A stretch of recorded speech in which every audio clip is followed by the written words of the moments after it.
에센셜 이제 115제 4편 제3보험에 대한 내용이 되겠습니다. 94번부터 115번까지. 우리가 제3보험 상품을 판매하기 위해서 여러분들이 아마 이 강의를 들으시는 분들은 아마 제3보험까지 다 보시는 부분이 되겠습니다.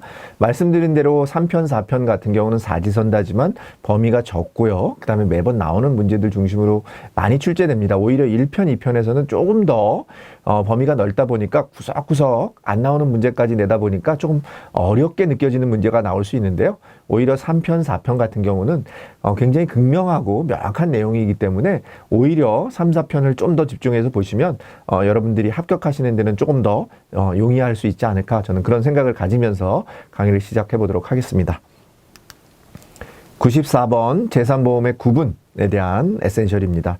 제3보험이라고 하는 것은 우리가 일반적으로는 상법에 정의되어 있지는 않고요. 보험업법에 정의가 되어 있습니다. 상법에는 없었어요. 그러니까 최근에 나온 보험이다 이렇게 생각하시면 될 것 같고요. 그러다 보니까 제3보험 같은 경우는 보험업법에서 그 근거 법률로 정의를 하고 있다라고 보시면 되겠고, 제3보험에 대해서는 크게 보면 우리가 상해, 질병, 간병, 그래서 상, 질, 간 이렇게 보험에 대한 내용들을 보장해주는 보장성 보험입니다. 저축성 보험은 아니고요. 상해, 질병, 간병보험은 다 우리가 보장성 보험이라고 보실 수 있겠죠. 그래서 상해 같은 경우는 우리가 외부의 어떤 그런 충격에 의해서 사고가 발생하는 경우, 질병보험 같은 경우는 내재적인 거죠. 질병이라고 하는 게 밖에서 일어나는 게 아니라 몸 안에서 일어나는 어떤 그런 내재적인 원인에 의해서 발생되는 것. 간병이라고 하는 것은 그러한 부분들이 굉장히 심해서 우리가 간병이나 요양이 필요한 어떤 치매라든지 아니면 심한 어떤 그런 요양 상태가 필요한 일상생활이 불가능한 그런 내용에 대해서 보장해주는, 그러니까 최근에 이 세 가지 중에서도 가장 최근에 나온 보험이다 이렇게 보시면 되겠습니다.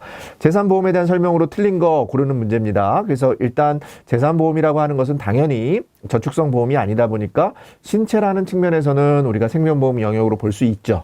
그 다음에 생명보험과 손해보험의 특성을 동시에 가지고 있어서 통합보험이라고 안 하고요. 우리가 통합보험이라고 하는 것은 종합적으로 보장해준다라고 하는 의미가 있습니다. 그래서 여기서 말하는 특성을 동시에 가지고 있다 그래서 우리는 그레이존이라고 합니다. 그레이존. 회색지대입니다. 우리가 생명보험이라는 거하고 손해보험이라고 하는 기능이 같이 이 부분에 들어있는 이런 내용이 된다. 이렇게 해서 그레이존이지 통합보험이라고 하는 용어를 쓰진 않는다. 그래서 내용은 틀린 내용은 2번이 되겠고요. 질병이나 상해 이런 부분에서는 우리가 여기서 발생하는 어떤 소득 상실을 보장해주는 측면에서는 손해보험 영역이라고도 우리가 보실 수 있고요. 치료비의 실손 보상 방식은 마찬가지로 손해보험 영역이라고 볼 수 있다라고 보시면 되겠습니다. 그래서 제3보험이라고 하는 것은 우리가 생명보험과 손해보험의 어떤 중간자적인 어떤 회색 지대의 어떤 그런 양면성을 가지고 있는 보험이다. 이렇게 이해하시면서 문제를 풀어보시면 좋을 것 같아요. 그런데 그런 내용들은 상해, 질병, 간병으로 구성되어 있다. 이렇게 보시면 되겠습니다. 그래서 정답은 2번이 되겠고요. 제3보험은 위험보장을 목적으로 사람의 질병, 상해, 간병, 그죠? 상질, 간, 상해, 질병, 간병에 관해서 우리가 금전, 지급받을 것을 약속하고 대가를 수수하는 계약입니다. 여러분들이 보험료를 내고 그거에 대해서 보상을 받는 그런 계약이 되겠습니다. 제3보험은 주로 실손 보상 방법이 아니라 조금 전에 말씀드린 것처럼 제3보험은 손해보험과 생명보험의 성격을 같이 갖고 있기 때문에 우리가 정액보상, 실손보상으로 다 지급되는 그런 특성을 가지고 있고요. 질병보험은 급격한 외래, 우리가 질병이라고 하는 것은 내재적으로 발생하는 거지 상해보험은 외래적인 거, 질병보험은 내재적인 거, 그러니까 외래사고로 발생하는 게 아니다라는 거고요. 일반적으로 고령자는 제3보험에 가입이 불가능한 게 아닙니다. 우리 질병이나 상해 같은 경우도 우리가 특히나 뭐 예를 들어서 상해보험 같은 경우는 나이에 관계없이 지나가다 넘어질 수도 있고 사고가 날 수도 있지 않습니까? 그래서 그런 부분들은 고령자라고 해서 우리가 가입이 불가능한 건 아닙니다. 근데 우리가 일반적으로 질병보험 중에는 고령자나 이런 부분들이 제한될 수도 있겠죠. 여러분들. 왜냐하면 질병의 위험성이 높기 때문에 그렇습니다. 그래서 여러분들이 제3보험이라고 하는 부분 어렵게 생각하지 마시고 생명보험과 손해보험의 성격을 같이 가지고 있고 보험업법에서 정의를 하고 있다. 상법에는 정의되어 있지 않다. 같이 기억하시고 종류에는 상해, 질병, 간병, 상질, 간으로 구성된다. 이렇게 기억하시면서 94번 보험의 구분, 종류에 대해서 강의를 마치도록 하겠습니다.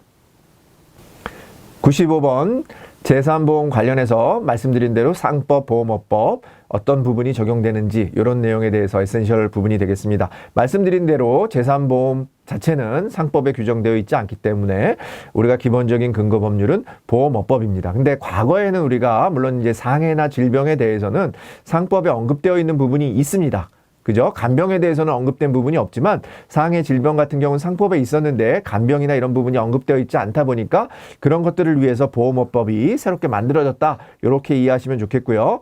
재산보험에 대한 설명으로 맞는 거 고르는 문제입니다. 그래서 보험업법은 기본적으로는 보험업법에서는 생명보험과 손해보험의 겸용을 서로 겸용을 허용하고 있지 않죠.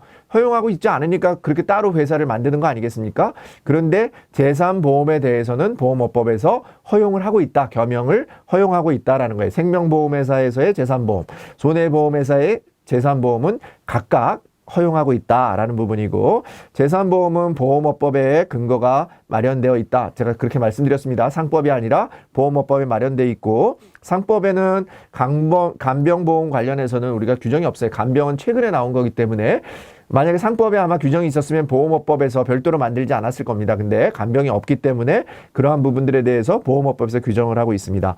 재산보험과 손해보험의 보험사고가 당연히 다르겠죠. 손해보험은 실질적으로 뭐 자동차나 화재 이런 배상 책임 이런 등의 어떤 사고에 대해서 보상을 해주는 거고 재산보험 같은 경우는 생명보험에 좀 가깝습니다.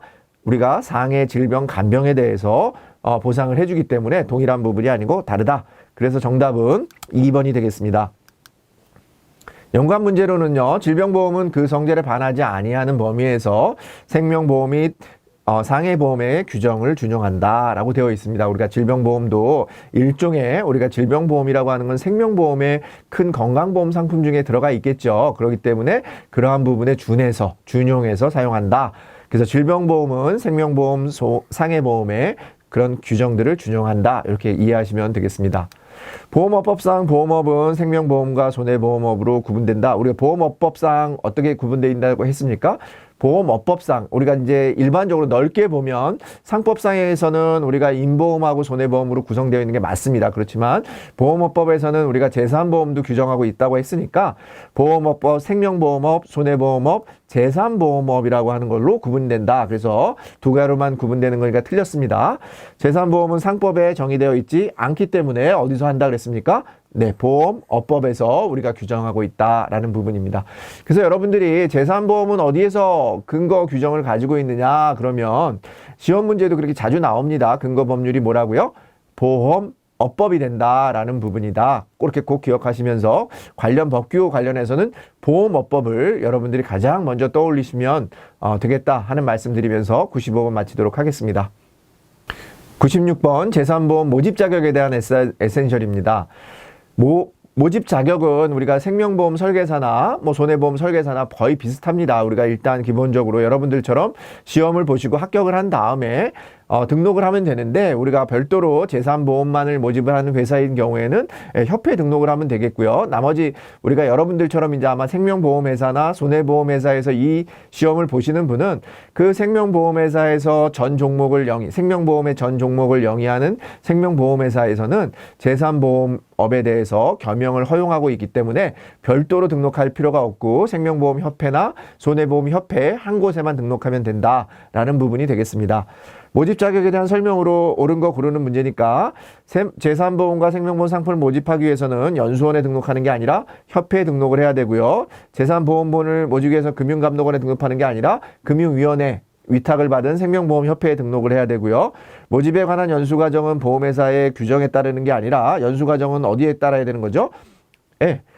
모집에 관한 연수과정은 당연히 보험연수원 또는 협회의 규정에 따라서 진행이 돼야 되고 금융위원회로부터 등록받은 보험협회에 등록해야 여러분들이 모집 자격을 할 수 있습니다. 그래서 맞는 질문은 4번이 되겠습니다.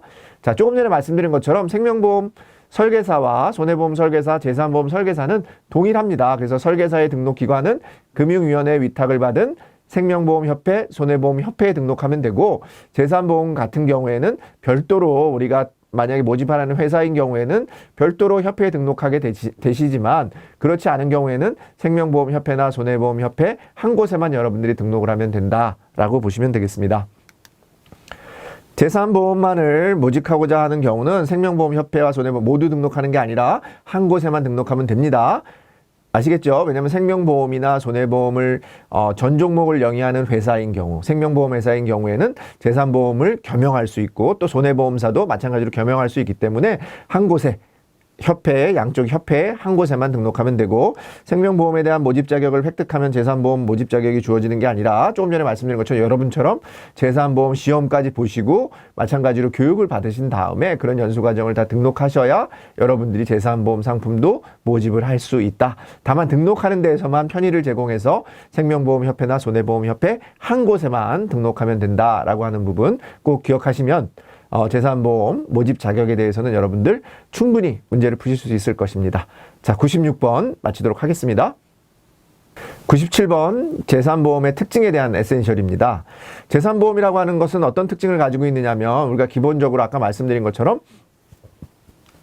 생명보험과 손해보험의 특징을 다 가지고 있다. 그죠? 그래서 그레이존이다. 이렇게 얘기했어요. 그럼 생명보험은 정액 특성을 가지고 있고 손해보험은 실손의 특성을 가지고 있습니다. 그죠? 그 다음에 당연히 마찬가지로 우리가 재산보험은 뭐 주기약으로도 가능하고 특약으로도 가능하고 우리가 만기 환급형으로도 가능하고 순수보장형으로도 가능하고 다 가능해요. 아시겠죠? 다 가능합니다. 자, 문제 한번 살펴보겠습니다. 재산보험의 특징에 대한 설명으로 틀린 거 고르는 문제입니다. 재산보험업은 독립된 하나의 보험업으로서 지위를 갖죠. 재산보험은 사람의 신체를 보험사고의 대상으로 합니다. 보험업법에서는 재산보험에 대해 겸용을 허용하고 있습니다. 손해보험은 재산보험의 질병사망 부가 특여에 제한이 없다. 우리가 요거는 제가 설명드리진 않았지만 아마 여러분들은 요 내용을 보시는 분들은 아마 회사에서 설명 들으셨을 것 같은데 손해보험에서 우리가 질병사망 특약을 부과한 재산보험을 가입할 때는 80세 만기 그 다음에 개인당 2억 원 한도로 우리가 가입하도록 되어 있습니다. 그래서 제한이 없는 게 아니라 있다. 생명보험 같은 경우는 제한이 없지만 손해보험 같은 경우는 제한이 있다라는 거 꼭 기억하시면 정답은 4번이 되겠습니다. 손해보험회사에서 판매 중인 질병사망 특약의 보험기간은 조금 전에 말씀드린 것처럼 80세 만기 개인당 2억 원까지 부과할 수 있다. 자, 요 80세 2억 원은요, 시험에 자주 나오는 부분이니까 반드시 여러분들 암기해 주시고요. 생명보험에는 그러한 가입 금액이나 가입 나이의 제한이 없다. 아울러서 같이 기억하시면 되겠습니다. 보험업법에서는 생손보 겸용에 대한 특별한 제한을 두고 있지 않다? 아니죠. 생손보 겸용은 금지되어 있습니다. 근데 재산보험을 우리가 보험업법에서 허용하고 있기 때문에 겸용을 허용하고 있기 때문에 우리가 재산보험에 대해서는 생명보험회사나 손해보험에서 겸용이 가능하다. 계속 설명한 내용이고요.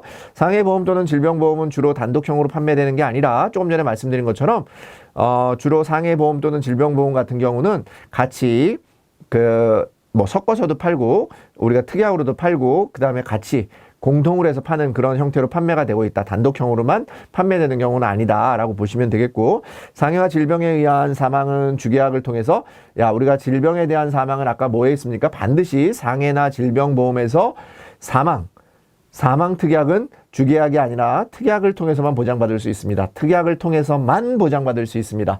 특약을 통해서만 보장받을 수 있습니다. 여러분들 특약을 통해서만 받을 수 있다 기억하시고 재산보험의 기간은 단기가 아니라 아까 말씀드린 것처럼 손해보험은 단기, 생명보험은 장기니까 재산보험은 둘 다 성격을 가지고 있으니까 장단기가 되겠죠. 자, 이런 부분에서 여러분들이 문제를 골라내시면 되겠습니다.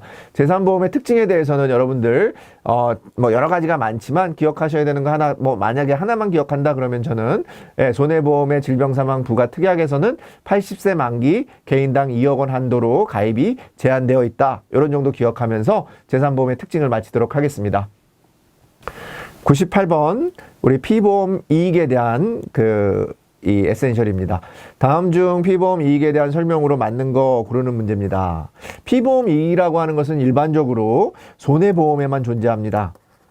그 얘기는 뭡니까? 쉽게 얘기해서는 생명보험이나 재산보험에는 피보험이라고 하는 게 없어요. 그러니까 피보험 이익이라고 하는 것을 가장 잘 설명할 수 있는 건 뭐냐면 여러분들 자동차 보험 가입했을 때 자동차에 여러분들 가입할 때 그 자동차에 대한 보상 금액을 어떻게 계산합니까?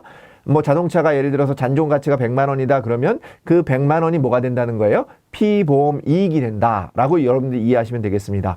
그래서 그 부분은 생명을 다루는 부분에서는 적용하기가 어렵다. 일반적으로 어렵다라는 거예요. 일반적으로는 부과할 수 없기 때문에 손해보험에서만 존재하는 개념이다라는 거고, 피보험 이익이라고 하는 것은 당연히 금전으로 산정할 수 있어야 되고, 보험 사고 전에, 여러분들 자동차 사고 난 다음에 얼마다라고 하지 않잖아요. 그죠? 가입하시기 전에 자동차 보험 가입하실 때 여러분들의 자동차의 잔돈 가치가 뭐 1,000만 원이기 때문에 얼마가 나온다, 이런 것처럼 보험 사고 전에 확정이 돼야 되는 부분이다 라고 기억하시면 여러분들 크게 틀리지 않을 것 같습니다.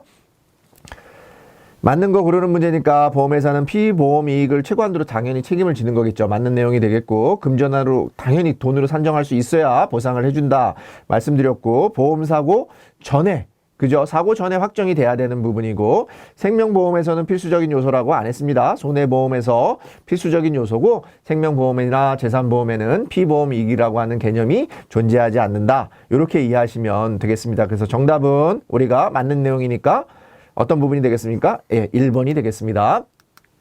현재 가치가 100만 원인 자동차가 있다면 뭐가요? 100만 원이 피보험이 이익이 된다, 이렇게 됐습니다. 그래서 100만 원까지 보상을 해준다 라고 하는 거니까 최고 한도로 보험 계약이 체결된다, 이렇게 이해하시면 되겠습니다.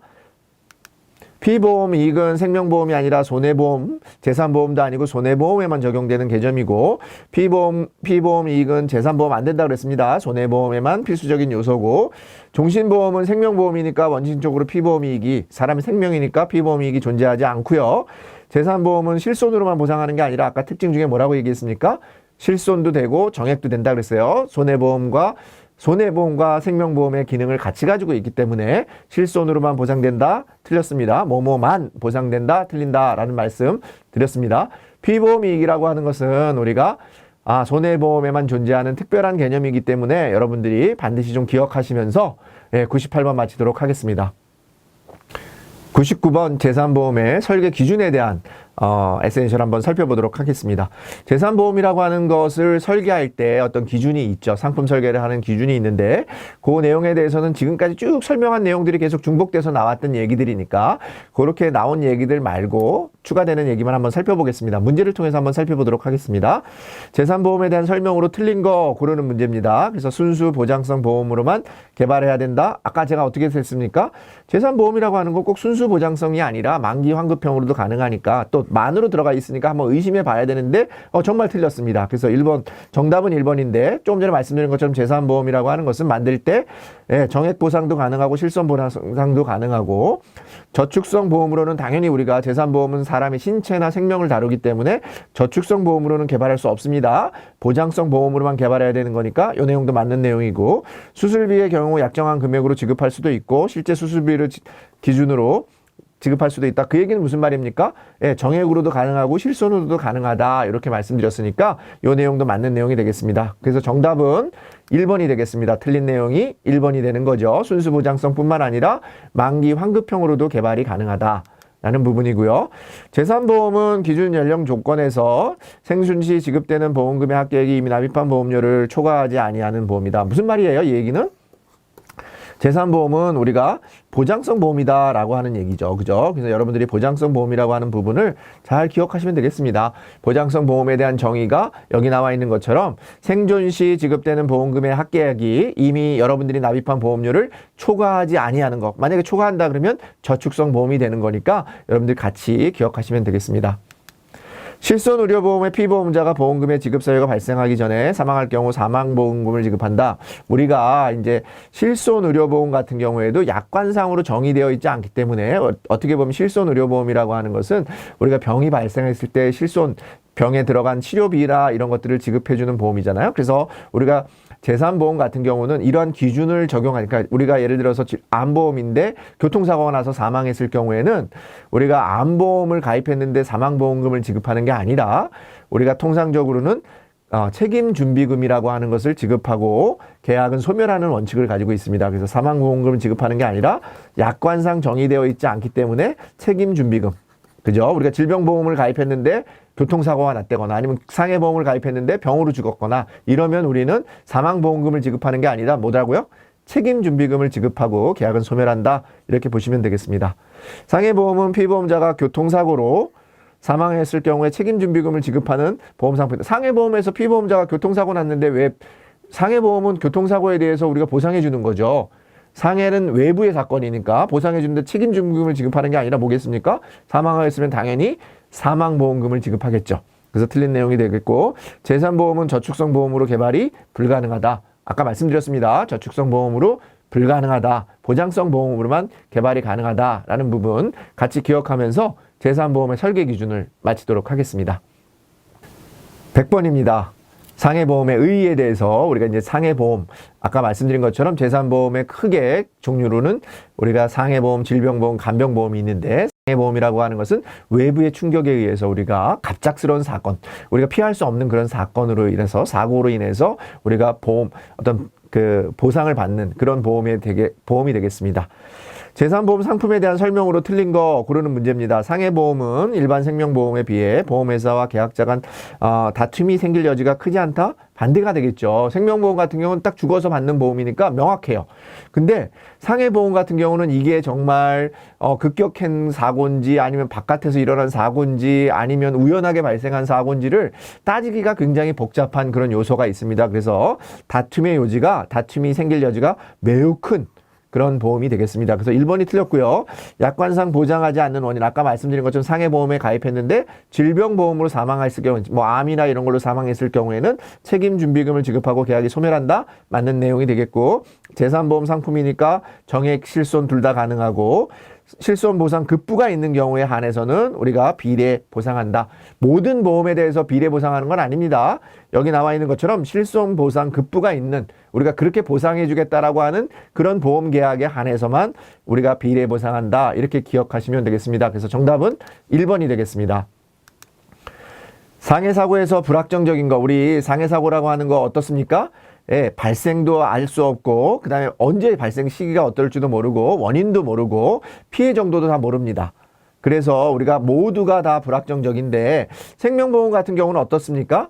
우리가 발생 시기는 불확정적이지만 발생 여부는 명확한 거고, 예를 들면 원인 같은 경우는 우리가 뭐 알 수는 없지만 피해도 명확한 거죠. 그래서 생명보험 같은 경우는 우리가 모든 게 다 불확정적인 건 아닙니다. 근데 상해사고의 경우에는, 상해사고에서는 모든 게 다, 여기 나와 있는 발생 여부, 시기, 원인, 피해 정도가 다 불확정적이다. 이렇게 기억하시면 되겠습니다. 상해보험은 주객에서 질병보험을 부과할 수 있다? 아니요. 우리가 아까 말씀드렸습니다. 상해나 질병보험에서는 질병 사망에 대해서, 질병 사망에 대해서는 반드시 특약에서 보장하도록 되어 있다. 그렇게 말씀드렸고요.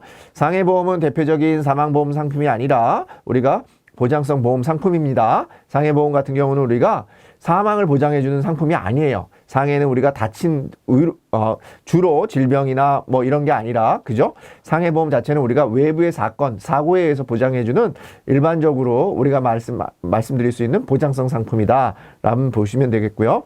상해보험은 사람의 생존과 사망을 보험사고로 함으로 사망 그 자체는 확정되어 있으나 발생 시기만이 불확정된 게 아니라 보험사고를 함으로 사망 그 자체도 상해보험, 생명보험 같은 경우는 반드시 죽어야 주는 보험이니까 그 부분은 확정되어 있죠. 누구나 다 죽으니까요. 그렇지만 상해보험 같은 경우는 그 자체도 불확정되어 있다. 상해 사고의 경우에는 모든 게 다 불확정적이다. 이렇게 말씀을 드렸습니다. 자, 이상으로 상해보험의 의의에 대해서 에센셜을 마치도록 하겠습니다.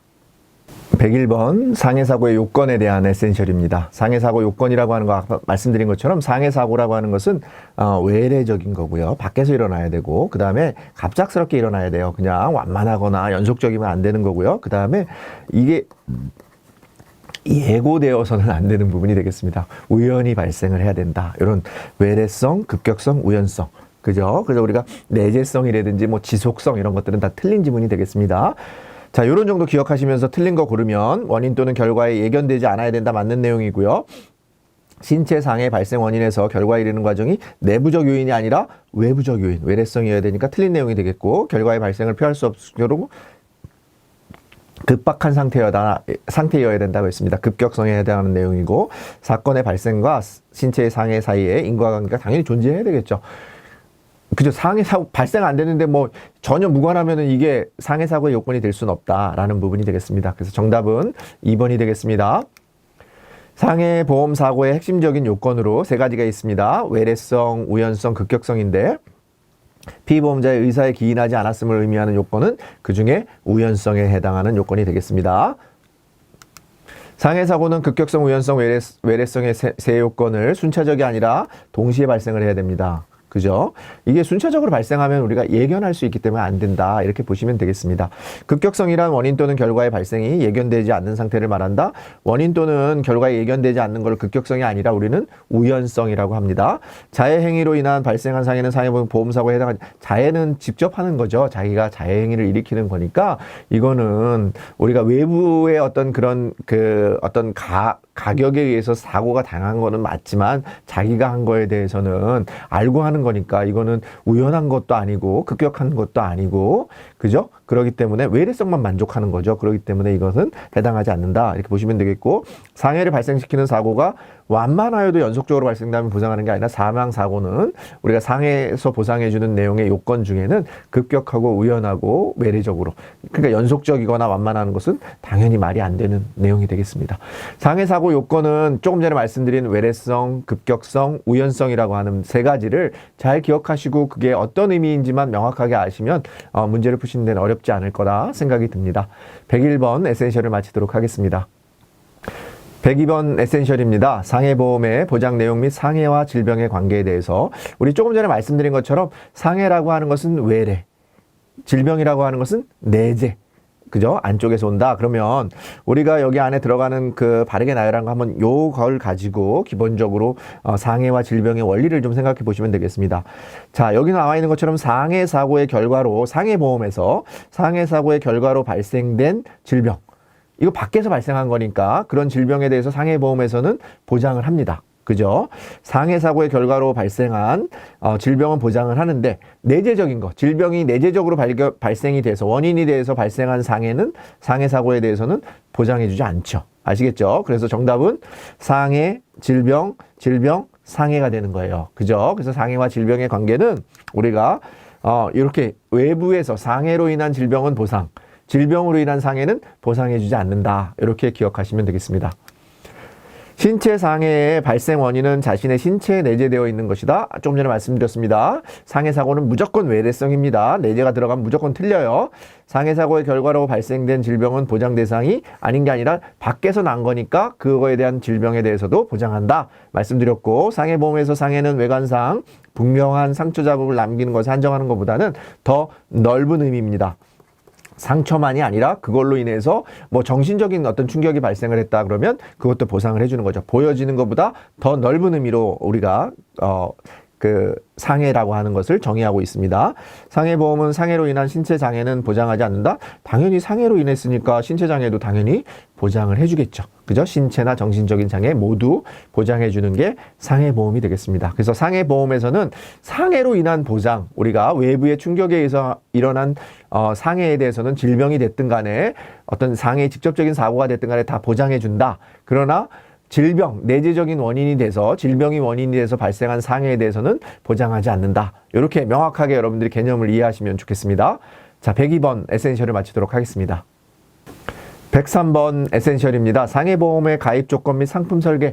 뭐 이 내용은 우리가 계속 설명, 왜냐면 요 범위가 좁은 데서 계속 이렇게 지금 문제가 출제되고 있기 때문에요. 다 중복돼서 설명이 되는 부분입니다. 제가 문제 한번 보면서 설명드리도록 하겠습니다. 상해보험에 대한 설명으로 틀린 거 고르는 문제입니다. 실손 보상 형태의 상품 설계 당연히 가능하겠죠.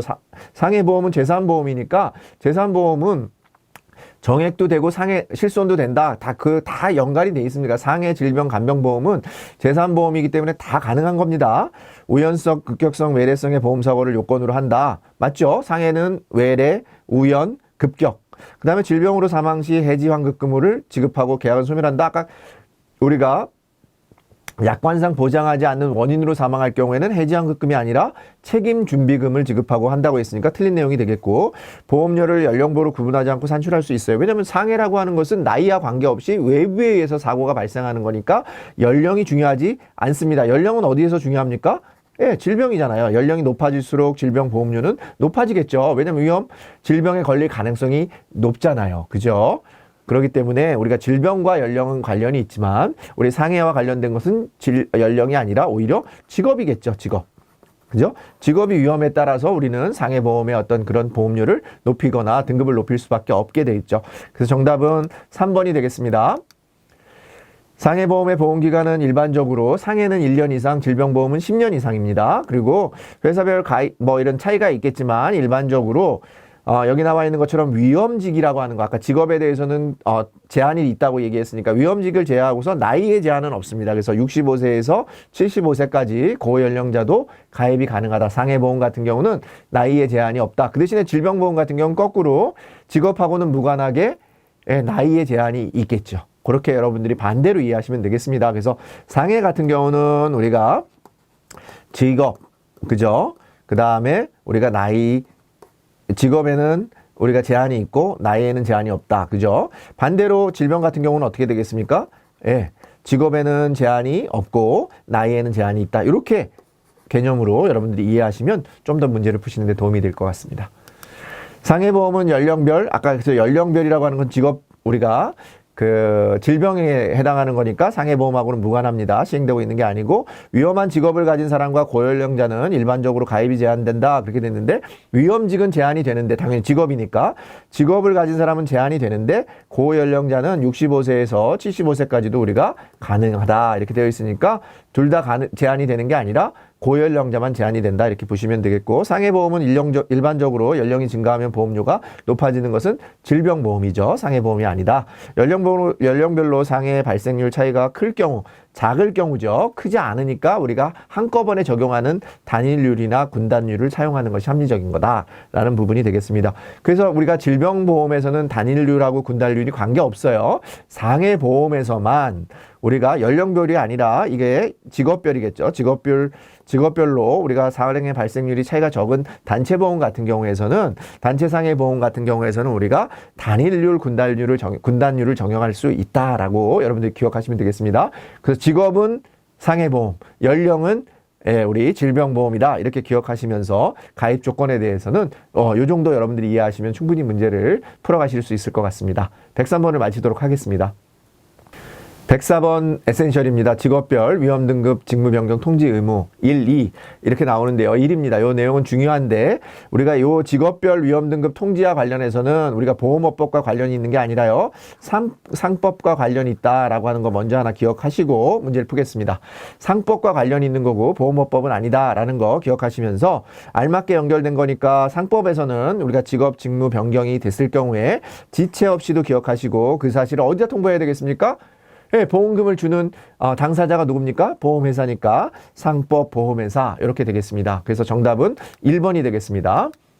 상해보험은 직업 직무의 성격에 따라 사고 발생 위험이 달라지며 직업별 요거는 암기하시면 됩니다. 우리가 큰 숫자가 앞에 작은 숫자가 뒤에 그래서 5등급 3단계 이렇게 구분해서 위험률을 차등 적용하고 있습니다. 직업을 5등급 그 다음에 위험 단계를 등급을 3단계로 구분해서 적용을 하고 있다. 5등급 3단계 이렇게 기억하시면 되겠습니다.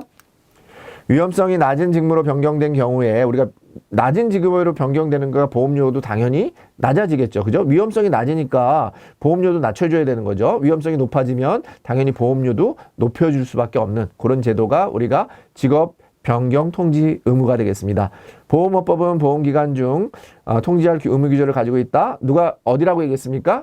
우리가 다 제3보험은 보험업법에 관련된 내용이지만 직업 변경의 통지 의무에 대해서는 상법에서 규정하고 있다. 이렇게 말씀드렸습니다. 자, 상법에서 규정하고 있는 거 하나예요. 제3보험에서는 직업 변경 통지 의무에 대해서는 상법에서 정의하고 있다라고 기억하시면 되겠고요. 자, 요 내용의 변경 내용을 설계사에게 안내해주면 안 돼요. 우리가 설계사가 물론 회사에 안내해주면 되지만 반드시 여러분들이 보험회사에 통보를 해야 효력이 발생한다. 이렇게 보시면 되겠고요. 통지 의무를 불이한 경우에는 보험회사는 계약을 해지할 수 당연히 우리가 통지 의무, 고지 의무, 지자 돌림의 의무를 위반했을 경우에는 보험회사는 해지할 수 있겠죠. 해지하거나 아니면 보장을 제한할 수 있다라는 부분입니다. 자, 첫 번째 직업 변경 통지 의무에 대한 내용이 되겠습니다. 105번 두 번째 우리 변경 통지 의무의 두 번째 내용이 되겠습니다. 이것도 마찬가지로 문제 한번 보겠습니다. 상해보험에 대한 설명으로 맞는 거 고르는 문제입니다. 자, 피보험자의 직업 직무 변경 시 보험 설계사 아니라고 했습니다. 반드시 보험회사에 통보를 해야 되고 보험업법에 따라서 우리 즉시 보험회사에 통지해야 된다. 보험업법이 아니라 상법에 따라서 우리가 상법에 의해서 한다. 우리가 재산보험에서 상법과 적용되는 건 요 내용이라고 얘기했습니다.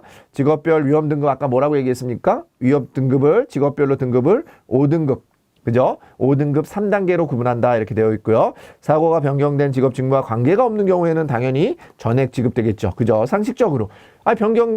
변경에 대해서 통지는 하지 않았지만 그게 사고하고 전혀 관계가 없어요. 그러면 여러분들이 보험금에 대해서 삭감하지 않고 지급해야지. 만약에 그러면은 여러분들 다 들고 일어나지 않을까요? 나 무슨 관계가 있냐 이게. 그렇게 되기 때문에 관계 없는 경우에는 우리가 전액 보험금이 지급된다. 이렇게 기억하시면 되겠습니다. 그래서 정답은 4번이 되겠습니다. 상해보험에서 피보험자가 직업직무 변경 통지를 게을리한 경우에는 보험회사는 그 사실을 안 날로부터 그죠?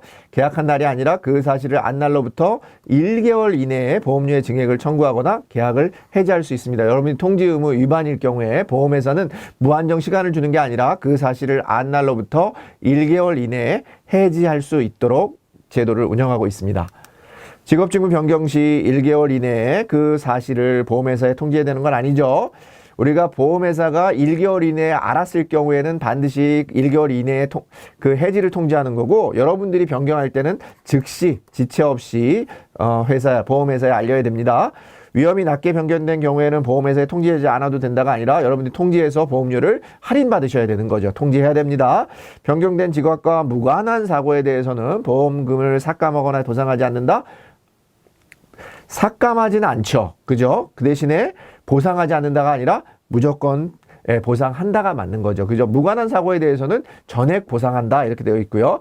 사무직에서 농업종사자로 직업을 바꾼 거니까 위험하게 되긴 거죠. 그죠? 사무직은 안전한데 농업종사자는 위험하잖아요. 그러니까 위험직으로 바뀐 거잖아요. 그래서 농기계 운전사고가 발생한 경우 보험금의 지급이 제한되지 않는다가 아니라 당연히 제한되겠죠. 그죠? 위험 등급으로 변경이 됐기 때문에 여러분들이 그걸 통보하면 보험회사는 보험금을 줄이거나 아니면 보험료를 높여달라고 여러분들에게 요청할 겁니다. 그래서 우리가 직업 직무 변경에 관해서는 우리가 상법에서 규정을 하고 있고, 무관하다라고 하면 우리가 보험금의 어떤 제한이나 이런 부분이 없겠지만 반드시 보상을 해야 되는 부분이고, 여러분들 여기 나와 있는 것처럼 만약 그 사실을 보험회사가 알았다라고 한다면 1개월 이내에 계약을 해지할 수 있다까지 기억하시면서 상법 기억하시면서 우리 직업 변경 통지 의무 두 번째를 마치도록 하겠습니다.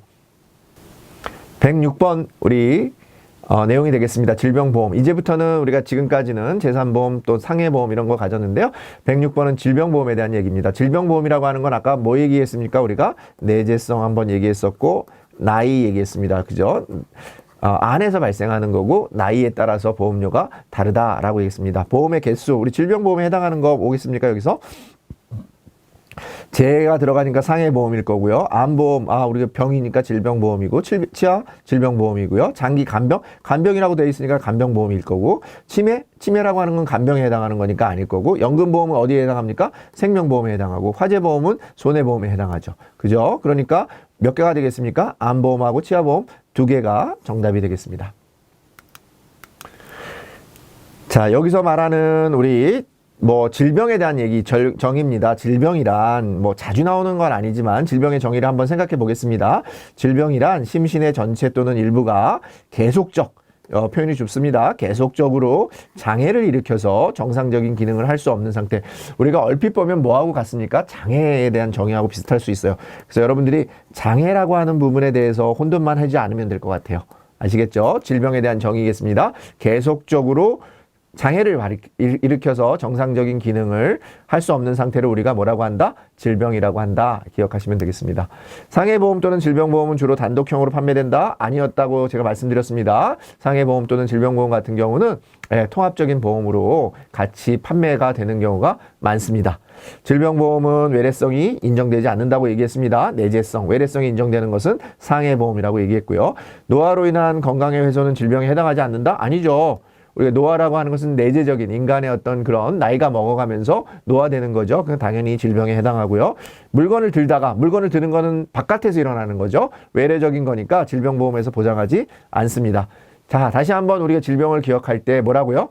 내재적인 거다라고 하는 부분 기억하시고, 단독형이다 이런 부분들 아니고 종합적으로 판매되는 그런 섞여서 우리가 상해나 질병을 특약으로 판매되는 형태로 많이 운영되고 있다. 이렇게 보시면 되겠습니다. 자, 이상으로 106번 에센셜을 마치도록 하겠습니다. 107번 질병보험의 일반적 가입 조건에 대해서 우리가 상해보험도 똑같이 일반적인 가입 조건이 질병보험 같은 경우는 우리가 통상적으로 질병이라고 하는 건 1년짜리가 아니죠. 암보험 같은 것도 가입해 보시면 알겠지만 10년 이상이고요. 아까 말씀드린 대로 기본적으로는 나이, 연령과 관련이 있다. 그 다음에 내재성이 존재된다. 이런 정도 기억하시면서 한번 풀어보겠습니다. 질병보험에 대한 설명으로 우리 틀린 것은 고르는 문제입니다. 연령이 증가하면 보험료가 당연히 높아지겠죠. 그러니까 당연히 틀린 질문이 1번 쉽게 나왔네요. 상해와는 달리 외래성이 인정되지 않고 내재성이 인정되고 질병 사망은 아까 말씀드린 것처럼 질병 사망은 반드시 질병 사망은 질병보험이나 상해보험에서 동시에 질병 사망을 보장하려면은 특약으로만 가능합니다. 만기 환급형으로도 판매되고 순수 보장형으로도 판매가 가능하다. 왜냐하면 질병보험은 재산보험의 특징을 가지고 있기 때문에 다 가능하다 이렇게 보시면 되겠습니다. 그래서 정답은 1번이 되겠습니다. 일반적으로 질병보험은 아까 제가 말씀드린 것처럼 10년 이상이고 가입 가능 연령은 우리 암보험 같은 경우도 만 15세 이상인 경우에 가입이 가능합니다. 그래서 10년 이상 15세 이상이면 가입이 가능하다. 질병보험 같은 경우에는 우리가 10년 이상 15세 이상 만 15세 이상인 경우에 가입이 가능한 상품이 대부분이다. 이렇게 기억하시면 되겠습니다. 상법에서는 질병보험의 보험기간 및 가입 가능 연령에 대한 제한이 없습니다. 상법에서는 우리가 질병보험에 대한 규정에 대한 이런 가입 기간이나 가입 가능 연령에 대해서 규정하고 있지 않습니다. 아까 보험업법에서 우리가 규정하고 있다라고 얘기했고요. 질병보험의 가입 기간은 1년 이상 아니고요. 10년 이상. 우리가 상해보험은 어떻게 됐습니까? 예, 상해는 1년 이상이었습니다. 왜냐하면 사고가 자주 발생할 수 있기 때문에 1년. 질병 같은 경우는 오랫동안 내재적으로 발생할 수 있는 부분이니까 10년 이상 이렇게 기억하시면 되겠습니다. 질병보험은 보험금 지급 사유가 발생하기 전에 사망한 경우에는 사망보험금을 지급하는 게 아니라 뭐라고 했습니까? 우리가 책임준비금. 그죠? 어떤 약관상 정의되어 있지 않은 우리가 약관상 보장하지 않는 내용으로 사망할 경우에 대해서는 책임준비금을 지급하고 계약은 소멸한다. 그러니까 질병보험 가입하셨는데 예를 들어서 상해사고, 자동차 사고가 나서 돌아가셨어요. 그러면 우리가 사망보험금을 지급하는 게 아니라 질병보험에서는 그 사망보험금을 지급하는 게 아니라 암으로 죽었으면 당연히 사망보험금을 지급하겠지만 우리가 책임준비금을 지급하고 계약은 소멸하게 되는 거죠. 그죠? 대상자가 없어지니까. 그렇게 보시면 되겠습니다. 자, 질병보험의 일반적 가입 조건에서 우리가 기억해야 되는 부분은요. 10년 이상이고 나이와 관련이 있고 그 다음에 우리가 만약에 발생하기 전에 약관상 정하지 않은 기준으로 사망했을 경우에는 책임준비금을 지급하고 계약을 소멸한다. 우리 상해보험에서도 똑같죠. 아까 상해보험에서도 암으로 죽었을 경우에는 사망보험금을 지급하는 게 아니라 뭐라고요? 책임준비금을 지급하고 계약은 소멸한다. 똑같은 내용으로 여러분들 같이 기억하시면 되겠습니다. 자, 이상으로 우리 107 에센셜을 마치도록 하겠습니다. 108 암보험에 대한 내용입니다. 암보험은 내용이 좀 많기 때문에 두 편에 나눠서 한번 설명해 드리도록 하겠습니다. 암보험 첫 번째 에센셜이 되겠습니다. 문제 풀면서 한번 마치도록 해보겠습니다. 암보험은 결국은 질병보험의 대표적인 그런 상품이죠. 질병보험의 대표적으로 우리 이 교재에서 다루고 있는 것은 암보험하고 실손의료보험에 대해서 얘기하고 있습니다. 실손의료보험에 대해서 얘기하고 있으니까 실은 암보험과 실손의료보험에 대해서 여러분들 두 가지만 잘 기억하시면 되는데 그 근본적인 건 질병보험이니까 당연히 내재적인 거고 나이에 관련이 있는 거다. 이런 정도 생각하시면 될 것 같아요. 암보험에 대한 설명으로 맞는 거 고르는 문제입니다. 통상 제자리암이라고 하는 것은 우리가 연기암을 제자리암이라고 합니다. 그러니까 우리가 암보험에 발생을 했지만 생존 확률이 높은 그죠? 죽을 확률보다는 살 수 있는 확률이 높은 연기암을 얘기하니까 당연히 보험금은 일반 보험금보다는 소액이다. 상식적으로 이 내용이 맞겠고요. 암 치료 목적의 통원 비용은 보장받을 수 없다. 통원 비용도 당연히 치료 목적이니까 암보험에서 보장해줘야지. 그럼 뭘 보장해주겠습니까? 그러니까 말이 안 되는 거고요. 우연성, 외래성, 급격성의 요건이 충족되는 것은 상해보험이니까 이런 것들이 축적되는 게 아니라 내재성이다. 이렇게 말씀드렸으니까 이 내용도 틀렸습니다. 한국표준질병 사인분류표라고 하는 게 있습니다. 그래서 근거로 주요암, 고해각, 소해암을 구분하는 게 아니라 요거는 회사 기준에 따라서 하는 거지 어떤 국가의 전체적인 기준에 따라서 우리가 암을 구분하진 않는다. 그럼 맞는 내용 고르는 거니까 정답은 1번이 되겠습니다. 제자리암 같은 경우에는 통상적으로 10%에서 20% 정도까지만 보험금을 지급하도록 되어 있습니다. 암의 직접적인 치료에서 제외되는 거, 우리가 직접적인 치료가 아닌 거는 뭐겠습니까? 여기 나와 있는 것처럼 뭐 식이요법, 명상요법, 면역력 강화 치료, 그 다음에 후유증 또는 합병증에 대해서는 우리가 암의 직접적인 치료라고 하지 않는다. 여러분들 이런 부분들 그냥 암기해 주시면 될 것 같아요. 여기 나와 있는 내용들 정도 보시고 직접적인 치료가 아닌 거, 암 직접적인 치료인 거. 근데 직접적인 치료에서는 반드시 직접적이라고 하는 표현을 씁니다. 그래서 직접적인 내용이 들어가면 우리가 암의 직접적인 입원비인지 통원비인지 이렇게 구분만 하시면 될 것 같아요. 거기도 또 다 나와요. 입원에 대한 거, 통원에 대한 부분이 나오니까 그 문제를 잘 읽어보시면 그 안에 정답이 있다라는 말씀 드리면서 문제 한번 풀어보겠습니다. 암보험은 단독형으로만 가입이 가능하고 특약으로는 판매되지 않는다. 아니죠. 앞서서 말씀드린 것처럼 제3보험이라고 하는 것은 우리가 주계약도 가능하고 특약도 가능한 거예요. 단독형도 가능하고 특약도 가능하니까 다 가능한 거예요. 단독형으로만 판매한다? 틀리는 거예요. 만 이렇게 돼 있으니까 틀린 거 우리가 의심하면서 보시면 되고 3대 주요암, 고해감, 소해감 등은 제도적으로 정해진 기준이 아니라 제도적으로 정해진 게 아니라 회사의 기준이라고 얘기했습니다. 아까 한국 사인 분류표에서가 아니라 회사의 기준에 따라서 그런 내용이 정의되고 있다. 일반암과 제자리암의 보험금은 동일한 게 아니라 아까 10%, 왜냐면 낮은 거기 때문에 그렇습니다. 일반적인 제자리암은 생존 확률이 높기 때문에 우리가 보통 10에서 20% 정도의 보험금을 지급하고 있습니다. 제자리암은 보장 대상에서 제외되는 게 아니라 보험금을 줄여서 보장해주고 있다라는 부분이 되겠습니다.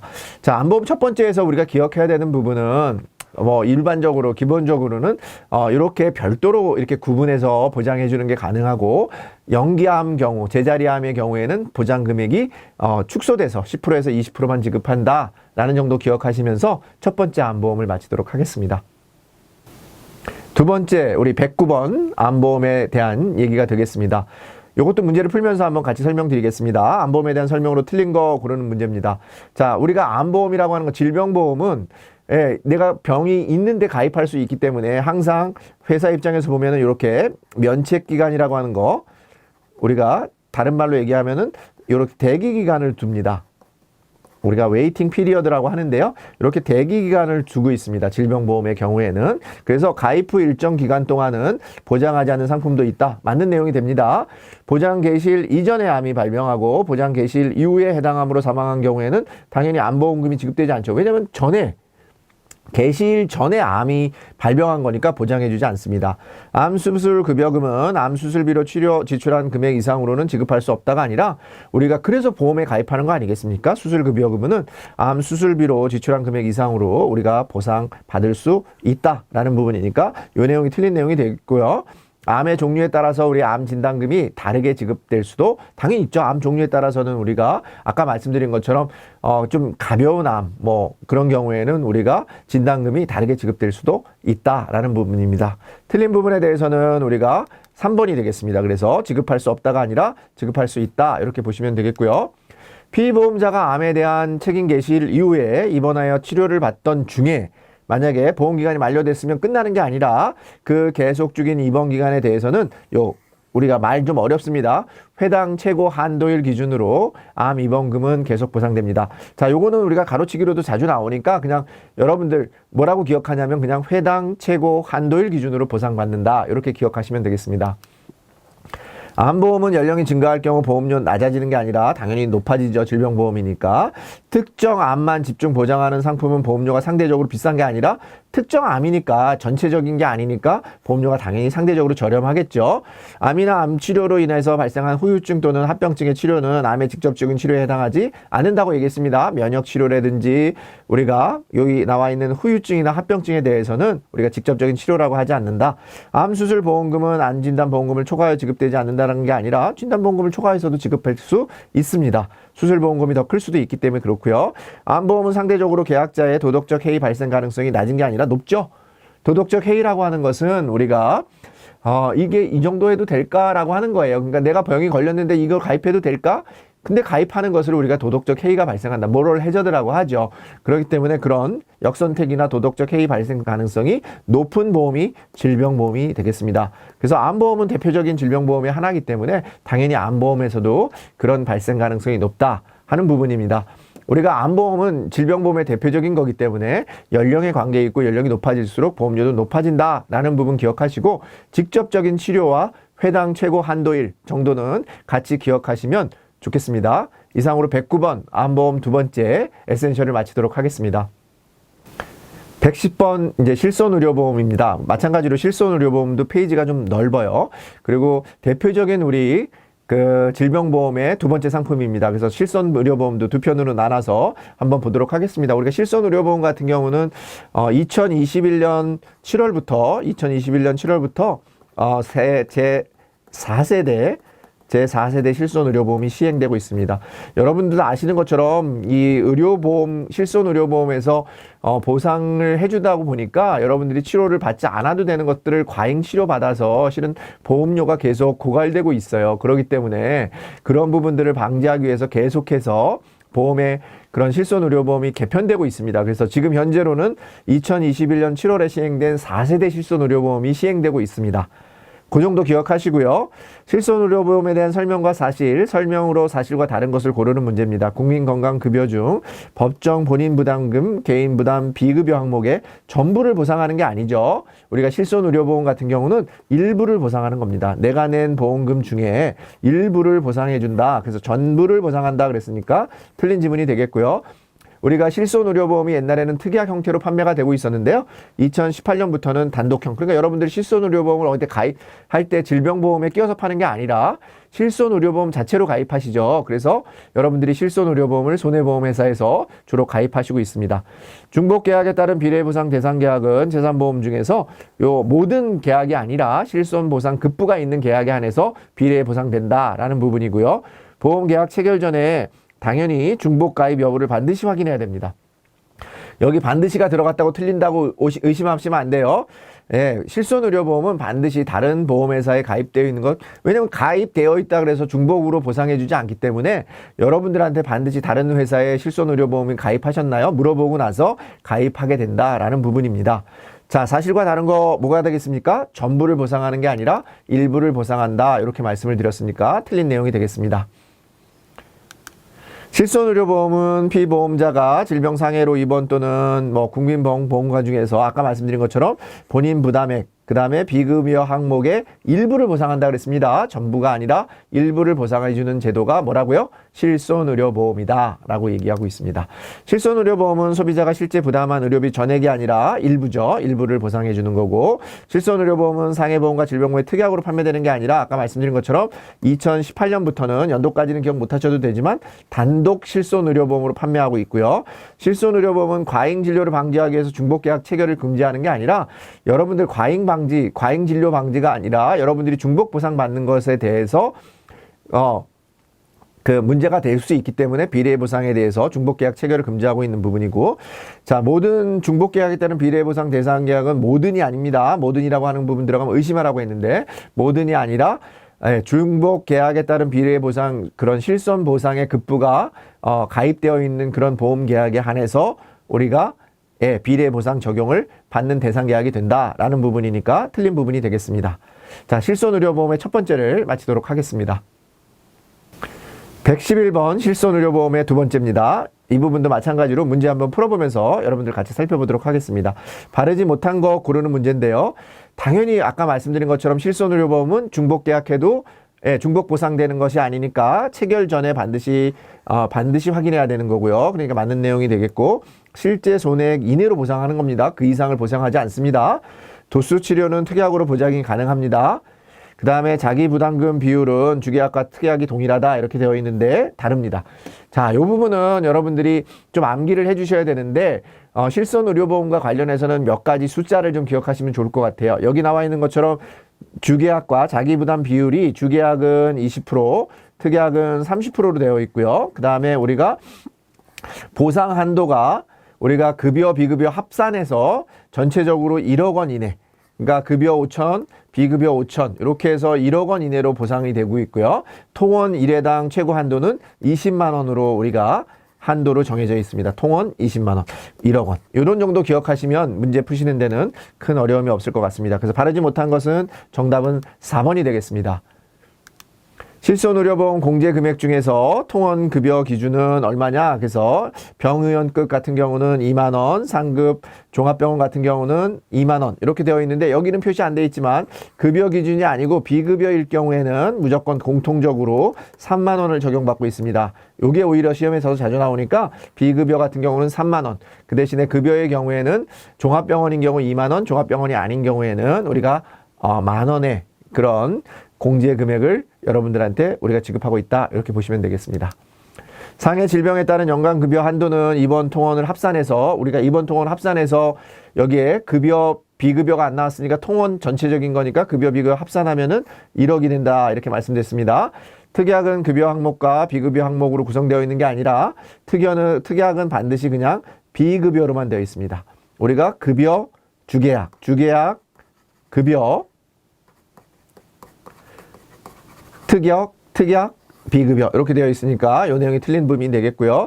지속적이고 충분한 치료가 필요한 의료 취약계층에 대해서는 우리가 보험료를 차등 적용하는 거에서 예외적으로 제외하고 있습니다. 자, 이 부분은 그냥 우리가 암기하셔야 될 것 같아요. 의료 취약계층에 대해서는 보호하는 차원에서 우리가 보험료 차등 적용을 하지 않고 예외적으로 제외하고 있다. 이런 부분 기억하시면 되겠습니다. 자, 실손의료보험에 대해서는 여러분들이 기억해야 되는 부분들, 금액적인 부분에 대해서는 입원 통원 합산해서 연간 1억 원 이내, 급여 5천, 비급여 5천만 원 이내에서 보상을 한도로 하고 있고 통원인 경우에는 20만 원, 회당 20만 원 한도로 보상을 하고 있다라고 여러분들이 같이 기억하시면 되겠고요. 전체적인 상품 구조가 우리가 특약이라고 하는 것은 주계약 급여와 비급여 그 특약으로 구성되어 있다. 이렇게 같이 기억하시면 되겠습니다. 이상으로 111번 실손의료보험을 마치도록 하겠습니다. 우리 재산보험의 마지막 우리 상해 질병 간병이 되겠습니다. 112번 간병보험의 에센셜입니다. 우리 간병보험이라고 하는 것은 기본적으로는 일상생활이 안 되거나 그죠? 일상생활이 어렵거나 아니면 우리가 중증 치매 그죠? 중증 치매라든지 아니면은 우리가 이런 부분들로 인해서 보상이 어려울 때 간병을 우리가 택하는 그런 보험을 간병보험이라고 합니다. 그래서 외국에서는 미국에서는 우리가 일본에서는 개호보험이라고도 하고요. 미국에서는 이거를 롱텀 케어라 그래서 우리가 LTC 보험이라고도 합니다. 하여튼 간병보험이라고 하는 것은 치매나 이런 것들처럼 우리가 요양이나 이런 부분들이 필요한 거다 이렇게 이해하시면서 보시면 될 것 같아요. 자, 문제 한번 풀어보겠습니다. 일상생활 장애 상태라고 하는 것을 이렇게 정의하고 있는 거예요. 그러니까 이렇게 정의하는 것을 왜 이렇게 정의했냐라고 여러분들 생각하지 마시고 가장 일상생활에서 장애가 되는 것은 여러분들 기본적으로는 뭐가 안 돼야 돼요? 이동하기가 안 되고 그죠? 이동하기를 못 하는데 뭐 식사나 이런 부분들은 두 번째 문제잖아요. 그래서 가장 기본적인 생활이 안 되는 것, 장애가 된다라고 하는 것은 생활에 장애가 되는 상태라고 하는 것은 이동하기가 안 되는 거에 뭐가 안 되는 거예요? 네 가지가 안 되는 겁니다.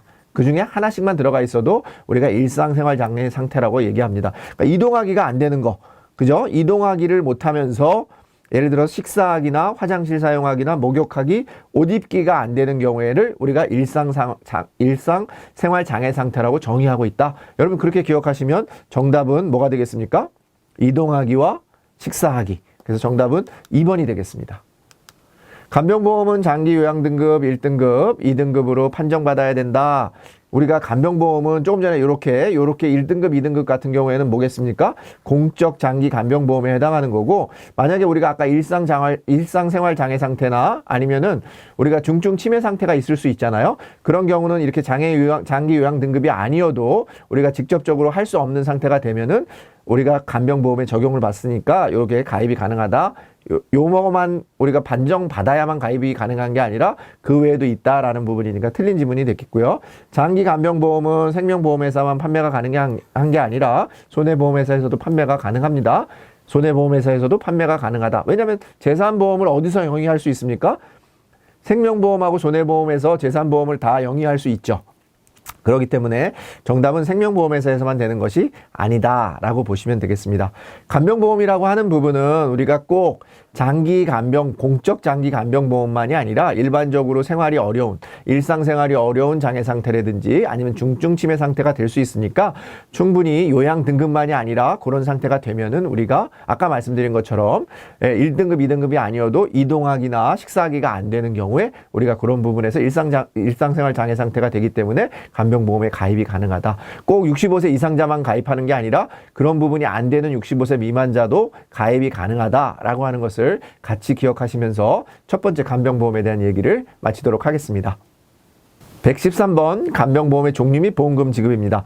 간병보험이라고 하는 것은 크게 보면 우리가 공적 장기보험 간병보험이 있고 그 다음에 민영장기 간병보험이 있습니다. 근데 우리가 통상적으로는 민영장기 간병보험이 먼저 우리가 출발을 했어요. 그 다음에 이제 공적 장기 간병보험에서 국가에서 이런 분들 간병보험에 대해서는 국가의 어떤 장기 요양 등급에 따라서 우리가 보상을 해주는 그런 형태로 운영을 하고 있다. 이렇게 보시면 되겠습니다. 민영이 먼저 나오는 경우는 좀 드문데 민영이 먼저 나왔다가 공적이 나왔다 이런 정도 기억하시고 문제를 한번 보시면 간병보험으로 틀린 거 고르는 부분입니다. 공적 장기 간병보험. 자, 시설급여는 장기요원이 수급자에게 방문요양, 우리가 방문요양, 방문 목욕 하는 거 우리가 뭐라고 합니까? 요즘 이렇게 지나가시다가 많이 보시면 그런 거 뭐라고 합니까? 집에 가서 하는 거죠. 그죠? 그래서 그런 것들을 우리가 재가급여라고 합니다. 그러니까 시설급여가 아닌 거. 그래서 틀린 부분이 되겠고요. 자, 노인장기요양은 노인장기요양법에 의해서 우리 만 65세 이상의 노인 및 노인성 질병을 가진 만 65세 그 다음에 65세 이상의 노인, 그 다음에 더하기 이런 노인성 질병을 가진 만 65세 미만자도 가능한 겁니다. 65세 이상만 가입하는 게 아니라 65세 미만도 가능하다 이렇게 말씀드렸고 고령 및 노인성 질병으로 인해서 장기간의 간병 요양 문제들을 국가와 사회가 분담하는 겁니다. 공적 장기 간병 요양은 우리가 간병보험은 일반 민간보험인데 우리가 공적 장기 간병보험은 여기 나와 있는 것처럼 국가와 사회가 분담하는 제도다. 맞는 내용이 되겠습니다. 요양 제공을 위해 심신의 기능 상태에 따라 요양 점수를 맞춰서 우리가 등급을 판정해서 보험료를 산정하는 거지 우리가 단순하게 보험 등급에 따라서 하는 게 아니라 요양 인정 점수를 산정해서 우리가 장애 등급, 간병 등급을 판정하는 거다라고 하는 부분 맞는 내용이 되겠습니다. 그래서 정답은 1번. 우리가 시설급여가 아니라 재가급여가 우리가 방문해서 하는 서비스를 말한다. 이렇게 보시면 되겠습니다. 공적 장기 간병보험과 민영 장기 간병보험 중 우리나라에 먼저 도입된 거 공적인 게 아니라 민영 장기 간병보험이 먼저 도입됐다. 이거 특이한 사항이니까 그렇게 기억하시고 이런 문제들은 실은 지문으로 나옵니다. 우리나라에서는 공적 장기 간병보험이 민영 장기 간병보험보다 먼저 도입되었다. 틀린 지문이 되겠죠. 민영 장기 간병보험이 공적 장기 간병보험보다 먼저 도입되었다. 이렇게 보시면 되겠습니다. 공적 장기 간병보험은 60세 이상이 아니라 아까 우리 65세 이상인데 65세 이상의 그 노인 플러스 65세 이상 미만이어도 노인 및 노인성 질병을 가진 사람들에 대해서는 보상이 된다. 대상자가 된다. 이렇게 얘기했습니다. 그러니까 65세 기준이고 65세 미만도 가능하다. 민영장기간병보험은 우리나라에서는 어떤 형태로만 파냐면은 정액보상 형태로만 팝니다. 실손보상 형태가 아니라 민영장기간병보험에 대해서는 아직 데이터가 충분하지 않기 때문에 장기간병보험에서는 우리가 정액 보상을 원칙으로 하고 있습니다. 면책기간 중 재해로 인한 중증 치매 상태가 된 경우에는 보장받을 수 없다가 아니라 우리가 면책기간 중에는 당연히 보상받을 수 없지만 재해로 인한 중증 치매 상태에 대해서는 우리가 보상을 해주고 있다. 예외적으로 보상해 주는 거니까 면책기간 중에도 재해로 인한 중증 치매 상태에 대해서는 보상을 받을 수 있다. 이렇게 기억하시면 되겠습니다. 자, 우리 간병보험에 대해서는 기본적으로 민영장기 간병보험이 먼저 도입이 됐고 공적장기 간병보험이 나중에 도입이 되었는데 민영장기 간병보험인 경우에 우리나라 보험회사에서 파는 간병보험의 형태는 뭐라고요? 예, 정액 보상 형태로만 판매하고 있다. 꼭 기억하시면 되겠습니다. 자, 다음으로는 우리 114번 에센셜을 한번 살펴보도록 하겠습니다. 간병보험도 우리 앞서서 상해보험이나 질병보험의 일반적 가입 조건처럼 간병보험 같은 경우는 통상적으로 우리가 가입 조건이라는 게 있습니다. 일반 민영 간병보험의 가입 조건이 기본적으로는 30세 이상이고 30세 이상에 가입하는 거고 보장기간은 종신입니다. 이 정도만 기억하시면 좋을 것 같아요. 자, 설명으로 맞는 거 고르는 문제고요. 그래서 특약으로 보장받을 수 있다. 특약으로도 보장받을 수 있다. 당연히 특약으로도 보장받을 수 있겠죠. 만 65세 이상부터 가입이 가능한 게 아니라 30세 이상부터 가입이 되고요. 대부분 단기가 아니라 종신으로 우리가 판매가 되고 있고, 직종벌 위협 등급 측에는 어디서 하는 거죠? 상해죠. 상해보험에서 우리가 대상하는 거니까 해당 사항이 없습니다. 그러니까 정답은 1번이 되겠고요. 대신에 우리가 간병보험에서 우리가 다음에서 다루겠지만, 간병보험에 대해서는 데이터가 충분하지 않아서 지금 위험률 변동제도라고 하는 것을 채택하고 있습니다. 위험률 변동제도라고 하는 것을 금융위원회의 허가를 받아서, 우리가 항상 허가는 금융위원회입니다. 인가나 허가는 금융위원회의 허가를 받아서 운영하고 있다라고 하는 것 같이 보시고, 뒤에서도 한번 더 확인하도록 하겠습니다. 그래서 정답은 1번이 되겠고요. 피보험자의 사망이나 간병연금 종료 시 계약은 소멸된다. 그죠? 사망됐으니까 그 다음에 연금이 종료됐어요. 그러면 받을 수 있는 사람이 없어지거나 연금이 종료가 됐으니까 당연히 그 계약은 소멸되는 게 맞는 내용이 되겠습니다. 간병보험의 가입 가능 연령은 일반적으로 몇 살이라고 했습니까? 30세. 아까 공적장기 간병보험은 65세 이상 이어야 되는데, 우리가 치매 같은 질병이 있는 경우는 65세 미만자도 가능하다 이렇게 되어 있는데, 일반적인 민영 간병, 우리가 민영 장기 간병보험에 대해서는 일반적인 조건이 30세 이상이다라고 되어 있고요. 보험기간은 우리가 종신형이다라고 얘기했습니다. 일반적으로 피보험자 연령에 따라 보험료 차이가 발생한다라고 되어 있는데, 우리가 보험료의 차이라고 하는 것은 연령이 아니라 우리가 장애 정도, 간병의 정도죠. 그래서 우리가 말하는 장애 점수, 인정 점수 정도에 따라서 우리가 그런 부분들이 반영되는 거지, 나이에 따라서 우리가 보험료 차이가 발생하는 것은 아니다라고 하는 부분 여러분들 기억하시면 좋겠습니다. 간병보험이라고 하는 것은 30세 이상 종신으로 보장되는 그런 제도다라고 하는 부분 기억하시면서 114번 에센셜을 마치도록 하겠습니다. 자, 에센셜 마지막 우리 위험률 변동제도, 아까 말씀드린 것처럼 간병보험에서는 그런 데이터가 충분히 우리가 데이터가 위험률에 대한 충분한 데이터가 없기 때문에 지금은 고정제도가 아닌 변동제도를 통해서 우리가 중간에 갱신형으로 보험료를 조정해서 우리가 운영을 하고 있습니다. 여기 나와 있는 것처럼 위험률 변동제도라고 하는 부분은 실제 위험 발생률이 보험가입 당시 예측률과 다른 경우에 우리가 기간 중에도 금융위원회 인가를 받아서 위험률을 조정하는 제도를 우리가 뭐라고 한다? 위험률 변동제도라고 한다라고 하는 부분입니다. 여러분들 기억하실 때는 그냥 위험률 변동제도 기억하시면 되고요. 간병보험에서는 우리가 위험률 변동제도를 물어보는 시험도 나오니까 여러분들 그렇게 기억하시면 좋을 것 같습니다. 보험기간 중도의 보험회사가 위험률 조정하기 위해서 인가를 받아야 되는 거, 인가는 항상, 인가나 허가는 어디다 받습니까? 금융위원회. 우리나라의 간병보험이 위험률 변동제도를 채택하는 이유는 뭡니까? 경험 데이터가 충분하지 않기 때문에, 아직까지는 충분하지 않기 때문에 중간에 우리가 위험료 같은 것들을, 위험률을 다시 산정을 해서 보험료, 위험보험료 같은 것들을 조정하는 제도를 가지고 있다. 위험률 변동제도를 가지고 있다. 이렇게 보시면 되겠습니다. 간병보험은 보험기간 중도에 보험료를 조정하는 것이 불가능한 게 아니라 조금 전에 말씀드린 것처럼 데이터가 충분하지 않기 때문에 위험률 변동제도를 택하고 있다. 이렇게 얘기했고요. 경험 데이터가 충분하지 않아서 고정제도가 아니라 변동제도, 말장난입니다. 변동제도를 채택하고 있고, 우리나라는 경험 데이터가 충분히 확보되어 있지 않아서 용이하지 않다라고 하는 부분 한꺼번에 기억하시면 되겠습니다. 위험률 변동제도라고 하는 것은 여러분들이 어렵게 생각하지 마시고 데이터가 충분하지 않아서 간병보험에서 적용되는 제도다라고 생각하시고 금융위원회에서 인가를 받아서 우리가 시행하고 있다라는 번 기억하시면 되겠습니다. 이상으로 에센셜 115번 마치도록 하겠습니다.